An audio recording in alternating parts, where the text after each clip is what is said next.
maumbile yako kulegea au maumbile yako kuzima katikati ya tendo la ndoa, hii ni ishara ya kwamba mzunguko wako wa damu hauko vizuri.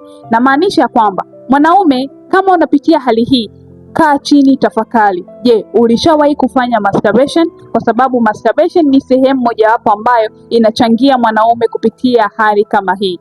Je, homoni yako ya kiume testosterone imeshuka kwenye kiwango chake? Kwa sababu homoni ya kiume testosterone kushuka kwenye kiwango chake pia inapelekea hali ya mwanaume maumbile yake kuwa legevu, maumbile yake kuzima katikati ya tendo la ndoa. Lakini pia jambo lingine ni hisia. Mwanaume kutokuwa na hisia wakati wa kushiriki tendo la ndoa, au unajikuta una hisia za mhemko wa haraka zaidi, lakini unapoenda kushiriki tendo maumbile yako yanakuwa legevu au yanazima au yanashindwa kuinuka, basi fahamu ya kwamba taarifa kutoka kwenye ubongo hadi kwenye maumbile yako ya kiume hayapiti vizuri kutokana tu na mishipa midogo midogo ambayo imeathirika kwa namna moja ama nyingine. Kama ni wewe mwanaume ambaye unapitia hali hii kwa muda mrefu na haujajua namna gani ya kuweza kuondokana na changamoto hiyo, basi nikwambie taarifa njema ni kwamba nimeweza kuwasaidia wanaume wengi sana ambao wanapitia changamoto hiyo na wameweza kurejesha ulijali wao kama zamani. Kama wao wameweza kupona na kurejesha ulijali wao,